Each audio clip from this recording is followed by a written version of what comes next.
اللہ کے راستے میں نکل کر 6 باتوں پر عملی مشق کرائی جاتی ہے تو انشاءاللہ ہمارا دین پر چلنا آسان ہو جائے گا۔ یہ 6 صفت جو صحابہ کی زندگی سے لی گئی ہے، یہ مکمل دین نہیں ہے۔ مکمل دین قرآن پاک اور اس کی تفسیر پیارے رسول کی اہدیہ مبارک ہے۔ یہ چند باتیں وہ صفت ہیں جو تمام صحابہ میں پائی جاتی تھی۔ اگر ہم کوشش محنت کر کے ان صفت کو اپنی زندگی میں لے آئیں گے تو ہمارا دین پر چلنا آسان ہو جائے گا اور پورے دین پر چلنے کی صلاحیت ہو جائے گی۔ 6 صفت کا مذاکرہ۔ پہلا، ایمان یعنی کلمہ لا الہ الا اللہ محمد رسول اللہ۔ دوسرا، نماز۔ تیسرا، علم اور ذکر۔ چوتھا، اکرام مسلم۔ پانچواں، اخلاص نیت۔ چھٹا، دعوت اللہ۔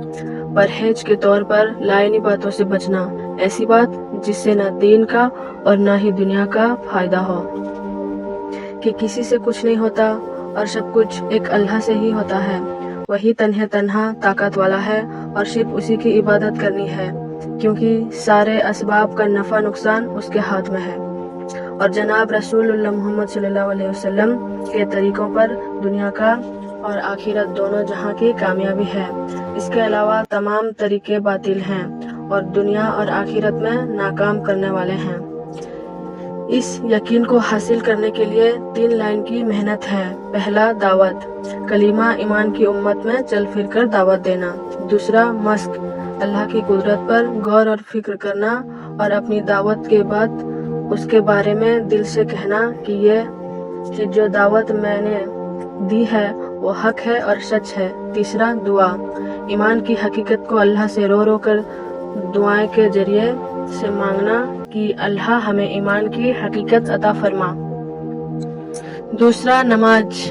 نماز سے یہ چاہا جا رہا ہے کہ ہمارے اندر صفت صلاۃ پیدا ہو جائے، یعنی جس طرح ہم نماز میں اللہ کے حکم اور نبی کے طریقے پر سب کچھ کرتے ہیں، ویسے ہی نماز کے باہر کی زندگی میں بھی اللہ کے حکم اور نبی کے طریقے کو پورا کریں اور ہم اللہ کے خزانے سے براہ راست لینے والے بن جائیں۔ بخاری شریف حدیث کا مفہوم ہے کہ عبادت ایسی ہو جیسے تو اللہ کو دیکھ رہا ہے یا اللہ تجھے دیکھ رہا ہے۔ اس کے لیے 3 لائن کی محنت ہے۔ پہلا، دعوت، کامل نماز کی امت میں چل پھر کر دعوت دینا، اللہ کے دھیان خصوصی صفت والی نماز کی دعوت دینا۔ دوسرا، مشق، نماز کے ظاہر اور باطن کو معلوم کریں، انہیں اپنی نماز میں پیدا کرنا۔ نماز کا ظاہر یہ ہے کہ وضو سے لے کر سلام پھیرنے تک تمام مسلوں کو سیکھ کر ادا کرنا۔ نماز کا باطن یہ ہے کہ جب ہم نماز پڑھیں تو اس دھیان کے ساتھ پڑھیں جس طرح حدیث میں بتایا گیا ہے کہ خصوصی صفت کے ساتھ پڑھیں۔ ہم اللہ کو دیکھ رہے ہیں، اگر یہ کیفیت پیدا نہ ہو تو کم سے کم یہ تو ضرور دھیان سے میں رکھنا کہ اللہ تو ہمیں دیکھ ہی رہا ہے۔ تیسرا، دعا، نماز کی حقیقت کو اللہ سے رو رو کر دعاؤں کے ذریعے سے مانگنا کہ اے اللہ تو ہمیں بھی مقبول نماز کی توفیق عطا فرما۔ تیسرا، علم اور ذکر۔ علم سے یہ چاہا جا رہا ہے کہ ہمارے اندر تحقیق کا جذبہ پیدا ہو جائے اور جو ہے نفع والا علم کیا ہے یہ بھی جاننے کا جذبہ پیدا ہو جائے۔ ہم علماء سے، ان کی مستند کتابوں سے پوچھ کر عمل کرنے والے بن جائیں۔ ہم ہر حال کو پہچاننے والے بن جائیں کہ جس حال میں ہم ہیں اس حال میں اللہ ہم سے کیا چاہتا ہے اور اس کام میں پیارے رسول محمد صلی اللہ علیہ وسلم کا کیا طریقہ ہے۔ اصل علم تو قبر کے 3 سوالوں کا ہے۔ دین کیا ہے، تمہارا رب کون ہے، حضور پاک صلی اللہ علیہ وسلم کے بارے میں ہے۔ تو چاہے دنیاوی علم ہو یا کچھ بھی پہچان کی فلکیت جیسے کہ سائنس، اس میں بھی اللہ کی قدرت چھپی ہے۔ اس کے لیے 3 لائن کی محنت ہے۔ 3 لائن کی محنت میں پہلا، دعوت ہے۔ ہم دین کے نسبت سے جو بھی علم رکھتے ہیں اس کی امت میں چل پھر کر دعوت دینا۔ دوسرا ہے مشق، علم کی کوئی انتہا نہیں ہے، خوب حاصل کریں۔ قرآن کی تفسیر کس مستند عالم کی پڑھیں اور حدیث کا ترجمہ بھی پڑھیں، مستند عالم کا لکھا ہوا۔ علم 2 طرح کا ہوتا ہے، مسئلے والا علم اور فضائل والا علم۔ مسئلے والا علم علماء کی مجلسوں سے حاصل کریں، اور فضائل والا علم، اسے عمل کا شوق پیدا ہوتا ہے، تعلیم کے حلقوں سے حاصل کریں۔ اور تیسرا ہے دعا، اللہ سے رو رو کر دعا کریں، مانگنا کہ اللہ تو ہمیں علم نافع عطا فرما۔ ذکر سے یہ چاہا جا رہا ہے ہمارے اندر اللہ کا دھیان پیدا ہو جائے اور ہم اللہ کی عبادت اللہ کے دھیان کے ساتھ کرنے والے ہو جائیں۔ اللہ کا دھیان ہوگا تو ہم سے گناہ کم ہوں گے اور توبہ کی توفیق ہوگی۔ دین میں ذکر کا بڑا درجہ ہے، قرآن و حدیث میں اس کی بہت تاکید آئی ہے۔ اس کے لیے 3 لائن کی محنت ہے۔ پہلا ہے دعوت، امت میں چل پھر کر خوب ذکر کی فضیلت بیان کریں، انہیں اس کی دعوت دینا۔ دوسرا ہے مشق، ذکر کا مشق یہ ہے کہ ہم قرآن کی تلاوت خوب کریں، اسے سیکھیں بھی اور سکھائیں بھی، سمجھیں اور عمل کریں۔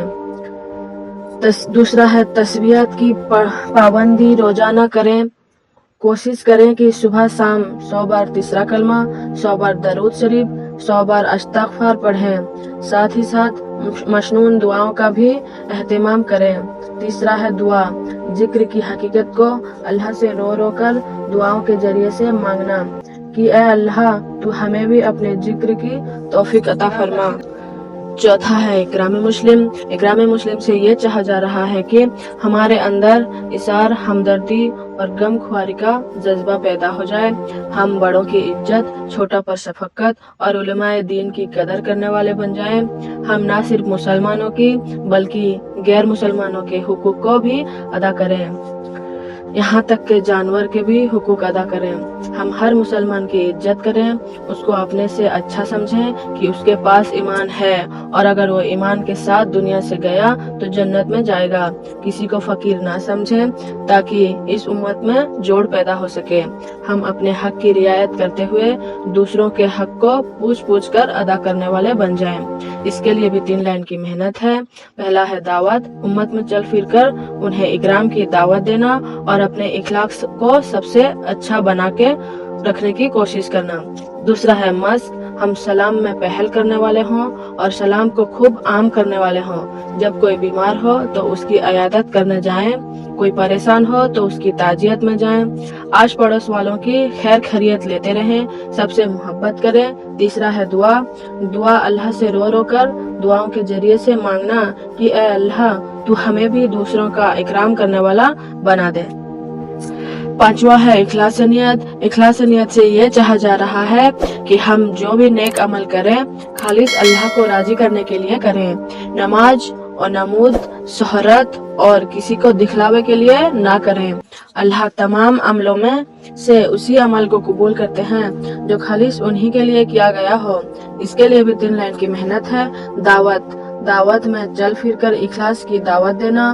دوسرا مشق، اس کا مشق یہ ہے کہ اپنے ہر عمل کو شروع کرنے میں بیچ میں اور آخر میں یہ غور کرنا ہے ہم جو عمل کر رہے ہیں کس کے لیے کرنے جا رہے ہیں، کس کے لیے کر رہے ہیں اور ہم نے یہ عمل کس کے لیے کیا۔ تیسرا ہے دعا، اللہ سے رو رو کر دعاؤں کے ذریعے سے مانگنا کہ یا اللہ تو ہمیں ہر نیک عمل کی خالص تیری رضا کے لیے اخلاص کے ساتھ کرنے کی توفیق عطا فرما۔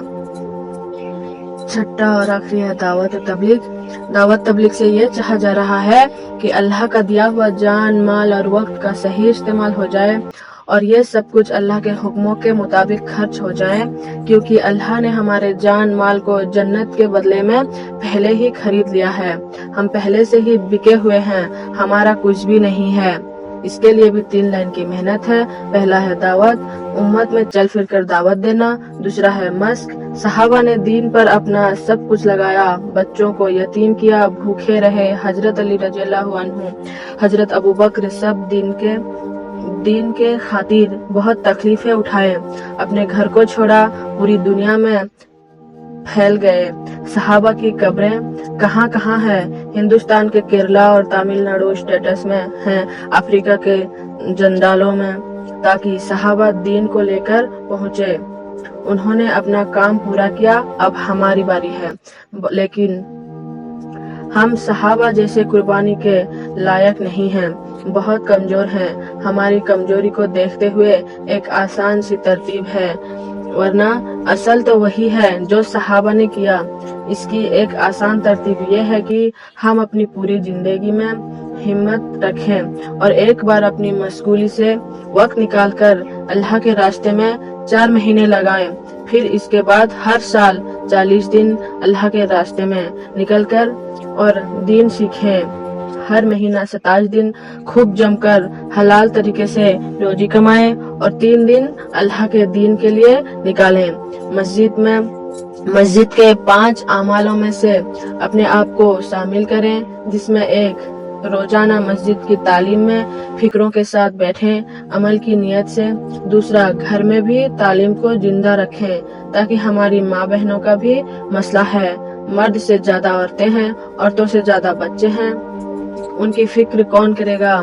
ہم تو مسجد میں آ کر دین کی بات سن لیتے ہیں، ہماری گھر کی مستورات کہاں جائیں گی، کیا ہوگا؟ وہ ان کے ساتھ بھی قبر اور حشر کا مسئلہ ہوگا۔ تیسرا ہے